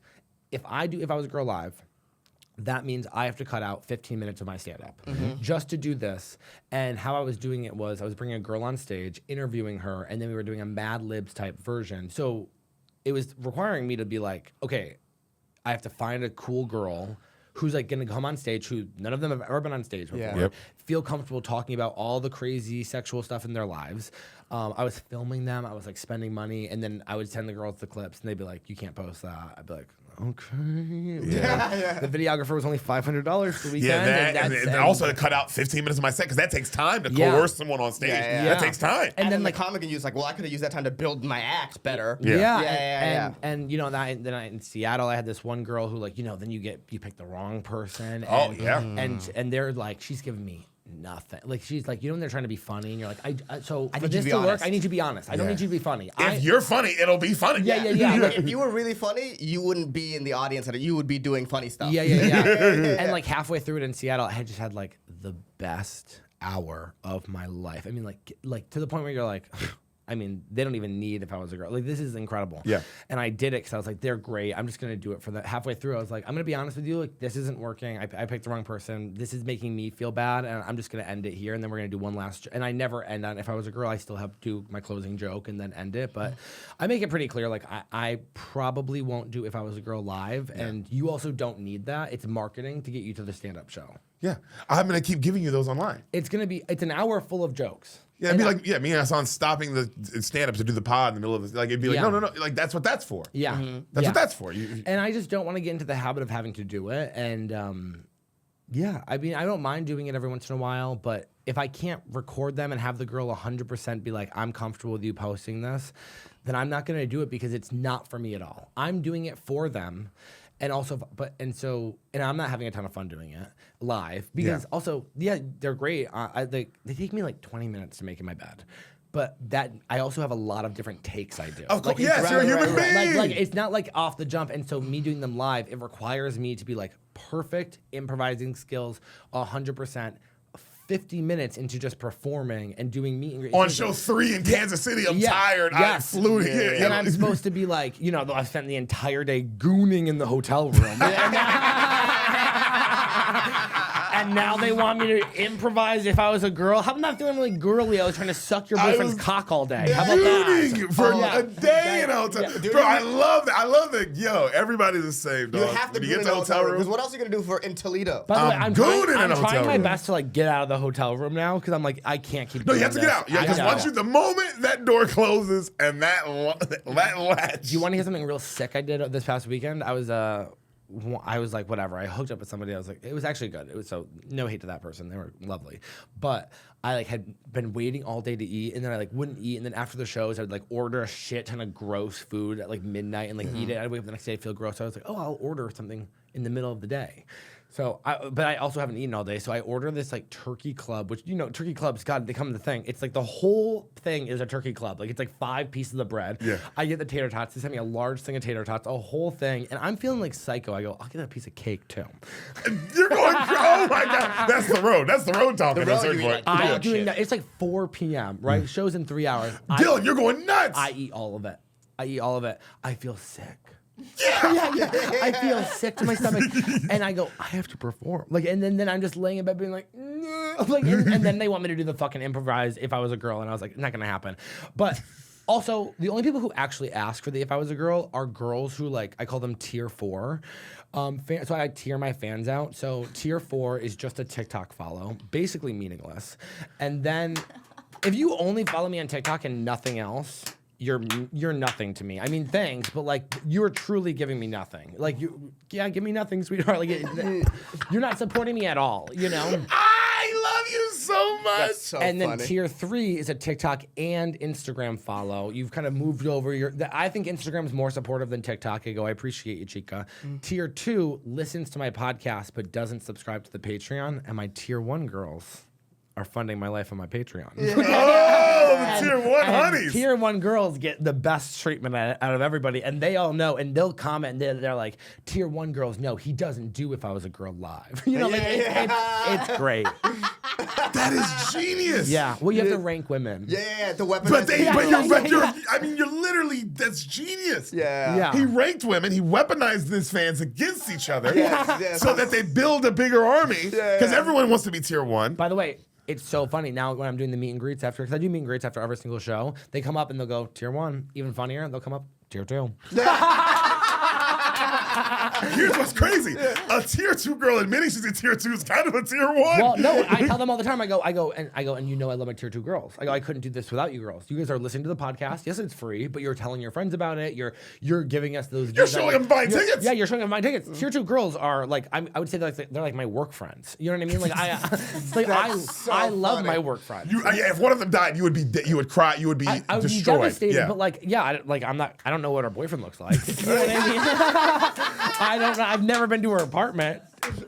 And then I start every single Patreon the exact same, which is, thank you for listening to Feeling Girly. To all my tier 1 girls, thank God we're away from the tier 2 girls. Can't trust those bitches with anything. You can't though. Yeah. And then it's perfect because the tier 1 girls feel really special. And then if a tier 2 girl becomes tier 1, they go, here we are. So no one's ever mad. That is the most genius Patreon system Yeah. I've ever heard. And it's called too, like when they sign up, they're signing up for tier 1. That's so good. I love it. That's so good. You're going to be I also have the in best stadiums. people. I have oh yeah, are you joking? It's gonna be a nightmare. I'm gonna literally my life is gonna be like in the next 5 years I'm gonna probably relapse. I'm gonna be like I lost it all. You know what I mean? Like I lost my mind. Oh, Dylan! Not like lost it all like money or fame or anything like that, but I do think that I will get to a point where I'm like I need a serious break. Yeah, where you've lost sense of yourself. That would be funny. Well- it'd be funny to meet that Dylan, like where I'm like Dylan, and you don't even recognize me in a song. Yeah, where it's like, bro, that's it's not only true. been a year and a half. Well, I will say something that I wasn't expecting was like, not to say I lost myself, but like, because I do kind of feel like I got back, but like being on the road this much, I heard comics talk about being on the road and how hard it was, and I would be like, shut up. Like it's not like it's like this is the dream. Like don't complain about it. And then now I've been on the road like every weekend for like the last 6 months, Yeah. and I'm like. I was like a shell of myself for like a couple months where I was like, I'm depressed. I lost. I mean, a year ago I was every single night out here doing 10 to 15 spots, seeing all of my friends running in, going from club to club to club to club. And my friends are on stage at every single club. We're hanging out, we're having a good time. And now I'm just like kind of alone all the time. Yeah. And I wasn't selling enough to like bring someone on the road with me. Oh, and that's And what so really sucks. Yeah. I'm just alone, and then when I get back, I'm like only here for like 3 days. I'm so tired from the road. I have to like get my life. I have to record all my podcasts, and then I was like not doing spots really that much, and I was just like, I was like, I don't know what. I have no new material. I'm like, I feel super depressed. And then in the last month, I was like, oh my god, it's so embarrassing. I forgot that I'm Dylan fucking Carlino, and I'm fucking back. But Yeah. it is like I also started bringing like friends on the road and being like, well, I'm just gonna lose the money. Like I would Lose the rather money. lose the money and have a good time doing this. I preach. I lose because I'm not anywhere. But when I do a one nighter, when I do anything, whenever I'm doing something, I'm trying to bring 9 times out of 10. I'm losing some money bringing somebody because it's not worth it. Yeah. To me, it's not worth it, and I know it all. It's like universal. It's gonna come back. This money's Yes. gonna come back, and it'll all come back, and I'm gonna make more money. It's like Deric, you're already making more money than you've ever made. So what does it Yeah. matter? Like now we're penny pinching, But so you you can didn't make grow more up rich, dollars. right? I grew up middle class, Oh, middle super class. middle Okay, class. because I grew up with no money, and so this is the first time I've ever had a little bit of money, and I'm like, I was not expecting this. I immediately became like, oh my god, I'm gonna lose it all. You Like, can't think that way with money. It's, I know, it's very, and- very. which is crazy because that's money's kinda never crazy like that. It's never how I thought about money. I'd be like, when I was waiting tables, I was like, oh my god, like money always comes, blah blah blah. And I'm spending on crazy stuff. Not crazy stuff, but like. Whatever, I buy first class tickets. No, you should. No. and- Go. Yes. That's what I do. I buy nice hotel rooms and first class tickets. But And take your friend on the road and buy dinner. Yeah, like the things. Yeah, you do. But like those all are the things, stuff. I'm baby. not like buying a car or a house or anything like that. But like, yeah, I really lost myself for a couple of months where I was like, oh my god, like I don't know what the fuck I'm doing. It was like isolation, and Yeah. It's No, so you- hard to. You can only really complain about it to other people who go on the road because Yep. Yes, because you don't want I to tell a know. young comic that because they're like that's what I fucking want and that's what you want I and know. like that's what you're aiming for. But when you're out on the road all the time, you're like, dude, like you're not supposed to be flying that much as No, a human yeah. being. I think Deric literally messaged me like, "We miss you," and I was like, "Deric, I miss all of my friends. I'm having a hard time." Deric just like that. I was like, because it is true. Once you start doing the road, like you get it, can't. you get it, you're Well, right. and it's like I guess what famous people say, like, oh man, you can only complain about being famous, other famous people. And yeah, when you're a comic and you start doing well, you can't complain. You can only complain to somebody else who's doing well, who's I like know. doing the road with you. Because yeah, anyone else you complain to, you do sound like a fucking Asshole. the worst. You sound literally like this is the dream. But I keep telling comics this, and I go, just to let you guys know, in case you're not aware, what making it means is you now have a job. Yeah, that's Like it. that's it. Yeah, Like yeah. the only thing is like, oh, I can now consistently work and not have to wait tables, like, and, which is incredible. But it is this weird thing where you're like alone all the time. You're alone all day in the city, and then you go out and you in front of all the people who love you, and then you like meet and greets where like everybody's touching you, and then you like go back to your hotel room and you're like, I don't have a boyfriend. You know what I would call it?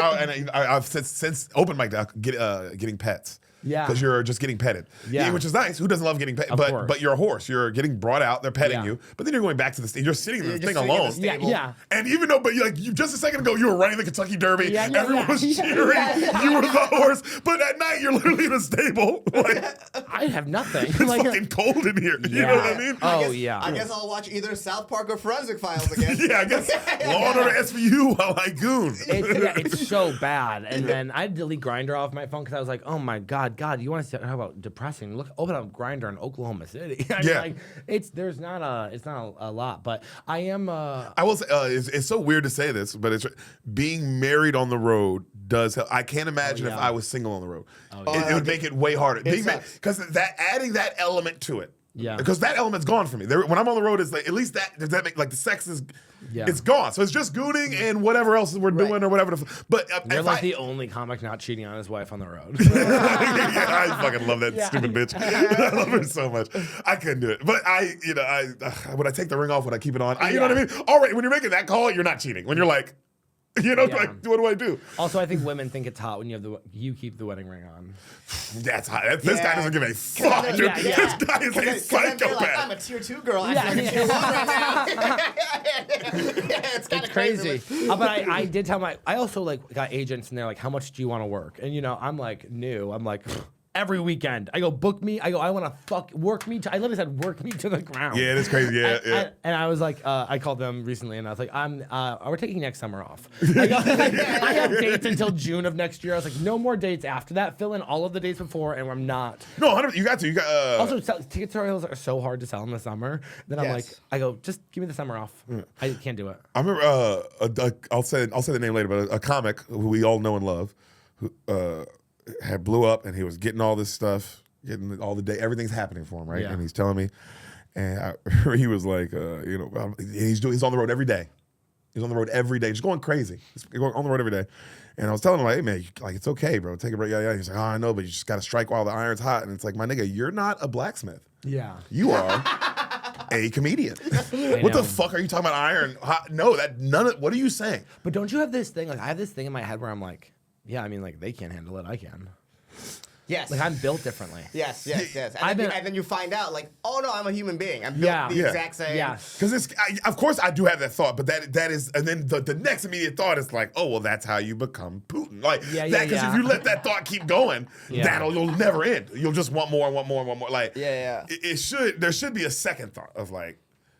But that's also the culture that we live in. And people are like, you have to work hard, you have to grind. Like, it doesn't, like, oh, this is like, I think also it's like, you blow up, you're like, well, it doesn't just mean it's over. Like, you have to. Now you have to go harder. Yeah, you have to go harder. Which is true. Yeah. Which is true, but But like. every level change is more work. But like at the same, you don't have to work yourself to death. I know. I also think part of me, this is why I want to move out of Austin, which if I do, it will be not until next summer. But and I think I would keep my place here for a year just because I love it here and all my friends are here and stuff like this.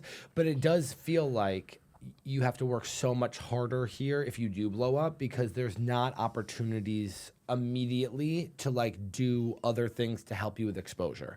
Like the bigger podcasts are on like LA and New York that I could probably easily get on because now and like get clips and get seen and things like that are not available here because like the biggest podcasts in the world are huge here, but they're like very exclusive to get on. Yeah. You know what I mean? I do get what you're saying, but I will disagree with you on the fact that again, and I'm not saying don't move, do whatever you want. You're a comedian, do your own journey, but a little patience, my friend. You because you're saying like, oh no, the biggest podcasts in the world are by far here, and you're just not. No, but I'm saying like you're like, oh, I gotta go get on these big, and it's like, no, you're just not in the. You're literally, and I would say if I had to guess, and this is just me guessing, I don't have know. no patience. I'd put what it's 6 months before he's in the world of everyone that we know, maybe a year, but I doubt a year. I'd say 6 months, maybe. It's gonna come, and the reality is like. Your podcast will be one of the, you know what I mean? It's will be one of the big pods. It's like so you won't have to do any pods because your pod's gonna be you're also forgetting that. It's a great point. Your pod will be the pod you're saying will be your pod. Yeah. I know. I need like I have everything to me has to be like right now, and I'm like I have no patience. You're right. I don't. I'm like because it's because you're like, oh my god, I'm not on Joe Rogan. It's like, hey man, we parked his car 8 years ago. I know. Give it a breath, because we're not saying go park his car. We're saying 6 months. You know what I'm saying? know what I hate about myself? I go like, I know, but I just also know that I would kill on his podcast. You would just, and you're going to. You're literally going And to. here's the thing: you want it right now. Dude, you waited 10 years to blow up as a comic. I know. The fuck you talking about? Yeah, great point. You can't do I know. You were waitressing when you wanted to kill yourself for waitressing. I know. I know. Because it's turning for you now, so you want the turn to happen more. I know. But the reality is the turn is happening for you at a fast rate. You're just in it. You can't see what we see. Yeah. What we Which is see like, is, oh, bro, brother, you're Yeah. right. Give it 2 seconds. Yeah, it's Just like, take a bro, breath. It's about when to I happen.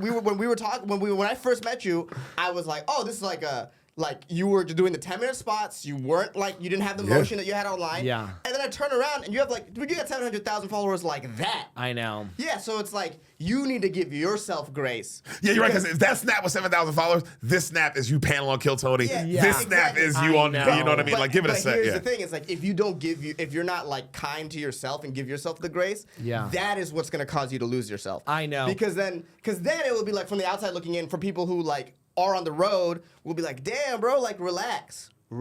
I know. Yeah. You all want it to happen now. It's going to happen. Well, it is happening. It is happening. I You're just know. in it. Yeah, he is in it. You are in the storm. When you're in the eye of the storm, you can't. You know, we are literally looking from a different city, going, well, the damn, eye of the it's storm- storming over there. And I'm fully like magic. Like,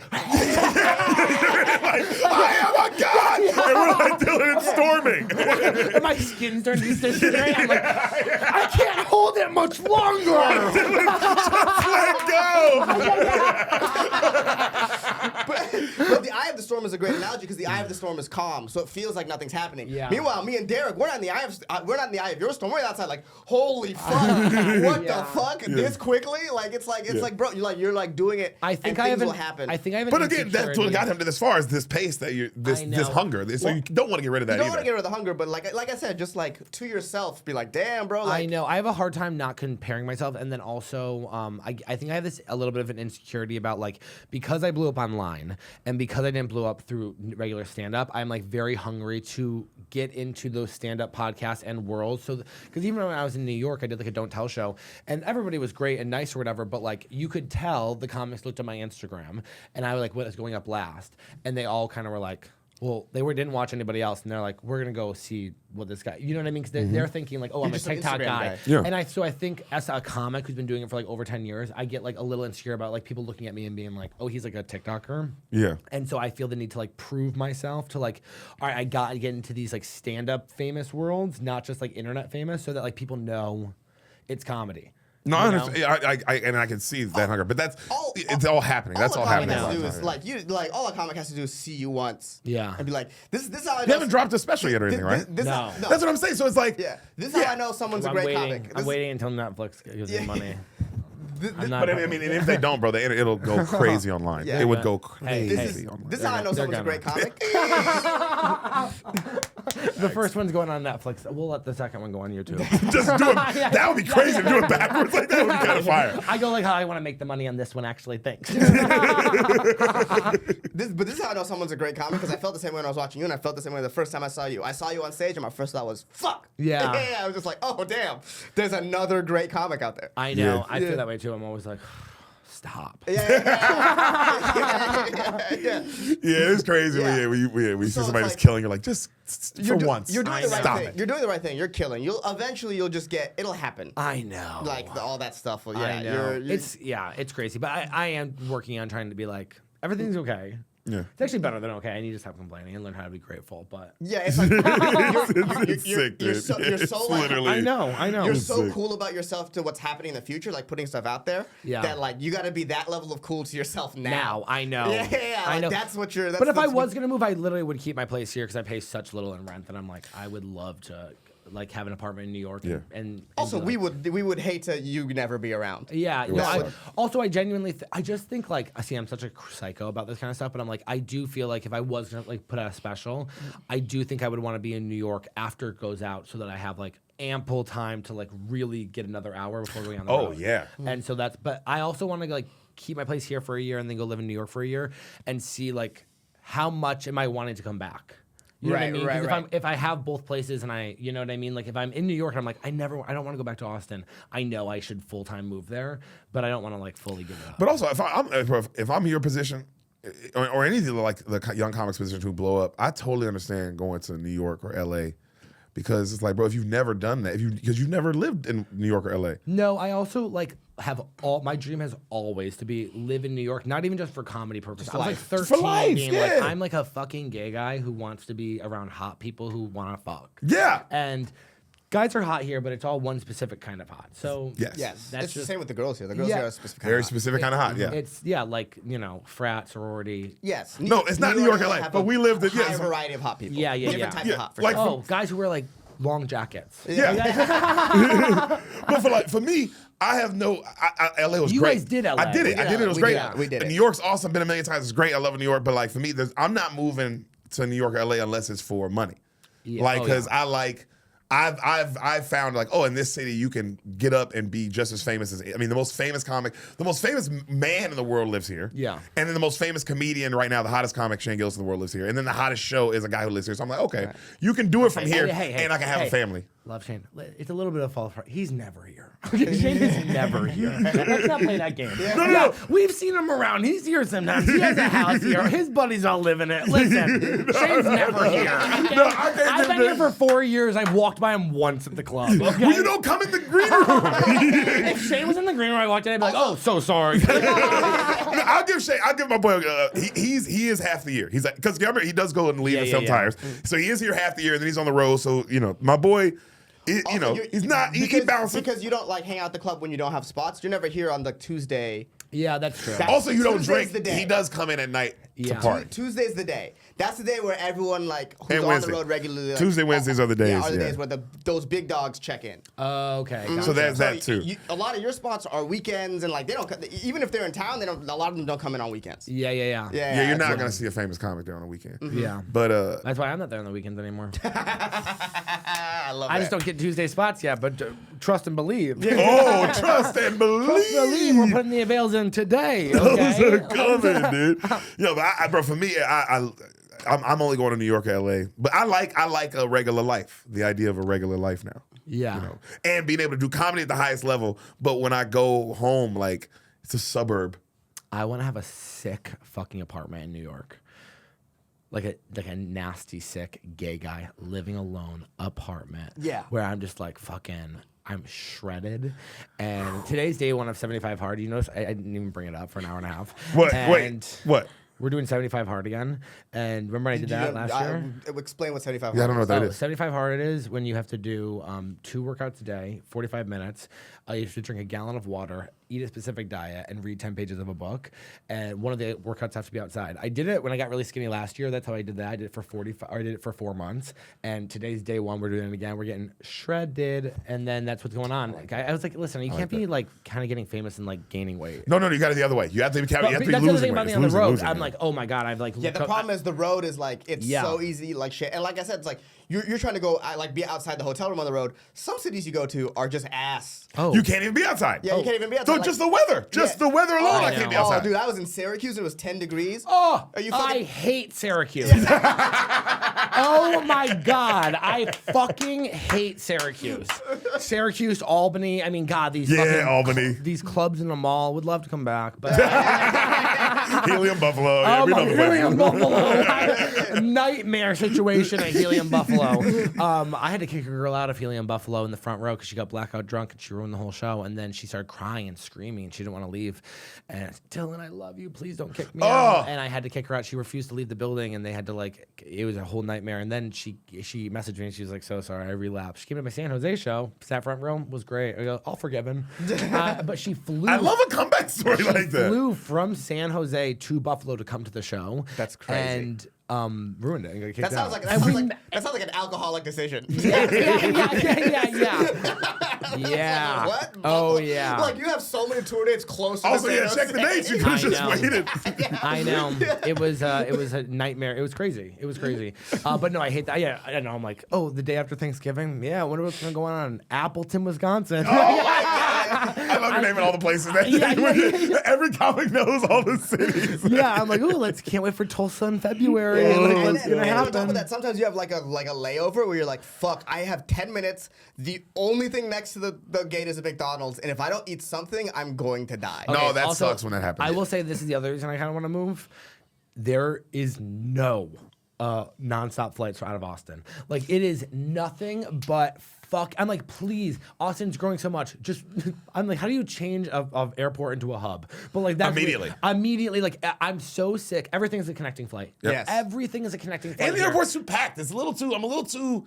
I need more space. I'm also I making need more space. I know. What time are you guys usually flying in and out? This is so boring, but I'm like, They I'm an early morning deal guy. with what we talk about. Our listeners deal. I'm an early morning guy. I try to go early. I try to go early. I am too. Early I'm this like, oh, but then I'm like getting there at 6, and then some reason I get to the hotel, I like can't sleep, and then yesterday I flew in. I was like, my show's ended. I got home at like 1 at the hotel, and then I have to be up at 4:30 to go to the Oklahoma City airport. You know, it's just then you're doing layovers. You're like, and then, It sucks, but it's always worth being home earlier. do you think so? Because then I just slept all day. It's awesome. I know. Yeah, give me home, give me home. Hey, Give me you home. deserve to rest, you idiot. You I just know. did Get 5 my hours of ass shows I in know. Oklahoma City. I know. Take a day off. The last show, there was one girl who knew me. They papered the room for the last one because I said a marketing issue. It was like so devastating because the show before that, we had sold like 200 tickets. Right. And then the second show was like 30. Nobody knew who I was. And so then it was like, I'm in Oklahoma with people who just accepted free tickets. And now they're like, who the fuck is this gay guy? And then I'm like, why do I have to do this? I'm like, we should have just canceled the fucking show. How was that show? It was work. Yeah. But we made it work. I mean, we made it fun. You know, it's once you start doing an hour all the time, it's interesting how like easy and fast it goes by now. Where I'm like, oh my god, we're at 49 minutes. Yeah. I go, we've really got to start wrapping up. Yeah. That's the best. There's no better feeling than when you're fucking around and you're like, all right, let me kind of like get into this. And you look down, you're already at like minute 30 or something, my and you're God. like, oh, okay. It's unbelievable. I go, and you guys don't even realize you didn't even hear half the jokes. Yeah, you guys didn't even get that good of a show, honestly. Yeah. Yeah. But that last show, I was just like, you guys don't like me. It's also like they're like scattered around. I'm like, all right, we're yeah. I know. They didn't seat the room. I was like, hey, why aren't you guys seating people like all up close? And they're like, well, they're saving seats for other people. I go, but we know no matter how many people show up for this show, there's going to be enough seats because I barely sold any tickets. So like, let's just Let's get No, when I did Fort Worth a couple weeks ago, so funny, literally first show was great. Where are you in Fort Worth? I didn't know I did Hyenas. This was the day before my birthday, right for the day before your special. Yeah. But the first show, literally same situation. It's like a 200-seat room, and the first show I was so happy. It was like 160 something. Yeah. And I was like, oh, this is great, perfect. Second show, they had to paper the room, and it was like only 40. Yeah. But they sat them like front row table, then the table behind that table, and then the table behind that. Like, it was like a line. Yeah. Like, Or nobody. Random guy on an island over here bro, who's it not was going to enjoy like, the show at all. So it just made the show so much harder. It is crazy. It was like, wow, this could have been, even with 40 people, this could have been awesome still. Yeah. Maybe. I don't know. I know. It's comedy's not for the faint of heart. But that's the other thing, growing up and like, not growing up, but like listening to podcasts for the last 15 years, comics would be like, shows were great, and I'm thinking as like a young comic, like, yeah, they're out there, they're selling out. No. And then you don't realize, like, I heard Lisa Traeger on a podcast in the last year, and she said like she sold out. This was like a year and a half ago, but she was like, yeah, I've sold out a comedy club 5 times in my life for the whole weekend, and I was like, what? Yeah. Like, and I didn't realize, like, she's like, oh, people aren't talking about it, but most comics they have 30 people at the late show, 40 people at the late show, and They're posting the early one. Everyone's posting the early show. I know, and then I'm like, oh wow, and also I think I had like different expectations because how I started, it was like immediately selling out all of these, like the whole weekend sold out a month before I get there, and my manager would be like, yeah, so this is not a normal experience, just so you know, and I would be like, yeah, that's who I am though. It's You know? normal. And then you're in Oklahoma and you're like, tickets are light. No, it is crazy when you start being around. At least I noticed when I started going out with comics my whole life, and then I got around a comic who really sold. Like Schultz was the first time I was around somebody like, oh, this is somebody who's selling like truly sell like when like, oh, this guy sells out, like that's what that means. Yeah. Because I've gone out with comics who do well, and then like say, and you're like, oh, this guy sold out this show and then this, but that was the first time I was with somebody who was like, oh, this is like what truly hot, Yeah. like not like. Because niggas is lots of people do well and things but like, no, that's the first time I was like, oh, this is a thing. Yeah. This is like every show is sold out before he gets there no matter what and no matter where we are. And then each tour, it's been theaters to arenas. Like, that's the only time I've seen it like that. But again, you can name the people that are really doing that. We can all name them. This is so off topic, but I thought I would just bring it up quickly because you said the N-word. But I had this realization that I think I have so much anxiety that even when black people say the N-word, I think like I hear it in my head and I think like I don't even think I'm supposed to be thinking this. And I go like, oh my God, that's crazy because I just heard it in my head. And then I just said it again in my head. And then I was like, oh, wait a minute. Oh, Dylan, stop adding. I keep adding the R. Hey, Dylan, in your head, say it as much as you want. No, but not even That's like the only saying thought I it, but like you're like, I heard you say it, and then my brain hears it, and then it's like, You know what my favorite thing to do? I like texting it to white friends. Oh, yeah, 'cause so I got, that like- way I know you're like, man, because I'm like, and I sometimes I should put in parentheses, read it out loud. you know what it is? I never say it or think about it, and then when you see it in text message or somebody says it, you go, oh shit, don't say it. Like, not like I was going to say it, but like, you know what? It's like the same thing. Like when I open up the newspaper, I've never read the newspaper, but you know when you hear like someone was killed down at Lady Bird Lake, my first thought is like, Dylan, did you kill somebody? It's that same reaction. You know what I mean? I love how whenever you hear it, you go, wait, was that me? No, literally, they're like a car accident on the highway today leaves like 17 dead, and I'm like, I bet that was me. It's like I haven't left the house today. You know? How is this? How am I thinking like this? You know? Okay, Dylan, we Yeah. literally, I love you so much. I love you guys. Thanks for having Hour me. and we didn't even, we had things to do. Well, you know what? Maybe We could play one. You think? It's only 30 seconds. go overall. ahead. Wait, what is Okay. it? So, Val, you have to hide the screen because you're gonna have the stopwatch, and then hide the stopwatch on the. Oh, is this thing. a podcast where we play games? We always have a game for each guest specifically. Yes. So, oh, by the way, guys, welcome to the Solid Show. Guys, our guest, Dylan Carlino. We love him so All right, much. So this game is simple. Each of us will do it. We'll go first.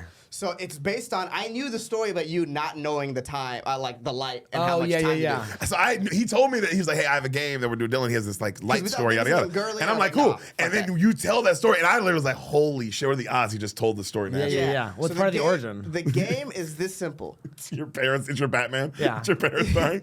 I'm Val better. has a stopwatch. We will each go around and try to make her stop at 10 seconds. Closest one wins. All right, quickly, I just want to add this before we do this game. It's funny you said Batman because I came up with this whole thing while I was in Oklahoma City because I'm an elitist asshole. That I believe that in comedy right now that we have superheroes and sidekicks, and right now I'm thinking that the sidekicks are trying to running the show, and we're having a huge issue with sidekicks talking too much. And Yeah. we are having a huge problem with the sidekicks. I mean, I'm not a sidekick, I'm a superhero, which is like why I can tell the difference. Yes. But like, I feel like we have a lot of comics right now who are like blown up because they're superheroes, and then all of their sidekick friends, and then the sidekicks think they're superheroes, and I go, oh, you're not. Sidekicks are talking. But the sidekicks are fucking talking, and they're starting podcasts, and they need to learn their fucking place. I'll tell you that right now. Again, you've been taking shots at me the entire episode. I came up with this nice game. Listen, for we us. need the sidekicks. We need sidekicks. Yeah, but we need them. But like, I, as a superhero, I'm like, whoa, know your place. Okay. And it came from someone being like, someone saying advice that they heard from a comic who I believe is a sidekick, and I was like, oh, I don't take advice from sidekicks. Yeah. Did their boss say that? Yeah. Boss said that. All right. So Val, what we'll do is you have the stopwatch on your computer. All right. You say start, and then we'll go me. We'll give you since you're the guest, we'll give you last, so you get more of a Okay. time. And we'll go around and we'll try to stop at 10 seconds. Closest one wins. And wait, Wait, and- what are you looking at? Nothing. It's not on the screen at all. But you can count 10. I'm looking at it's 10 second counter okay, right there. Here. Yeah. We'll- wait. I'll face this do way. we each get 10 seconds? Yeah. It's like Okay. the closest one to 10 seconds Okay. wins, and that's it. And the stopwatch goes until it's got. What are you decimal doing, Val? places. Okay. I was gonna move it. No, you're fine. He's here, just not gonna look. we'll He's just not gonna look. just- It's we'll okay. just You're face good. this way. You're good. Okay. Yeah. The good podcast in the back of my head. All right. Tell me when to stop, and then when I say stop, you stop it. Okay. All right. Tell me when to go. Am I doing anything while you're doing this? You guys can play defense. I think it's very fun if you all play defense, try to get me off my Can I couch. tell you guys something really quickly? Yes. Is that when you were explaining the games of the rules, I was thinking about how I wanted to bring up that psychic superhero thing. So I actually have no idea what we're doing. If you could just really quickly tell me. So Val's gonna say start. Okay. We're gonna say stop when she thinks we're 10 seconds in. Oh. Closest one to 10 seconds. Oh, wins. that's it. Yep, Okay. that's it. Okay. Super easy. Okay. Yeah. It's a very easy game. All right, Val. Whenever you want. Start.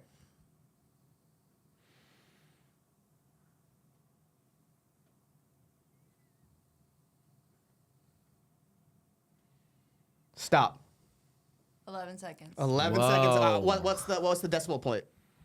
109. Okay, 11.109. So I was 1.109 off. Yeah, you were tapping your leg in a crazy way. Though. Yeah, it was nuts. Val, tell me when to start. Okay. Go. When did you guys first start jerking off? 7th grade. That's cool. Yeah, I remember. I was trying to distract Eric. Done, stop. 11, 3, 6, 1. Okay, I beat Deric. Oh, I know, but I got distracted. That's sort of thing Well, I you're want. gonna play defense with me. I told you to play defense. I want to know. say 12.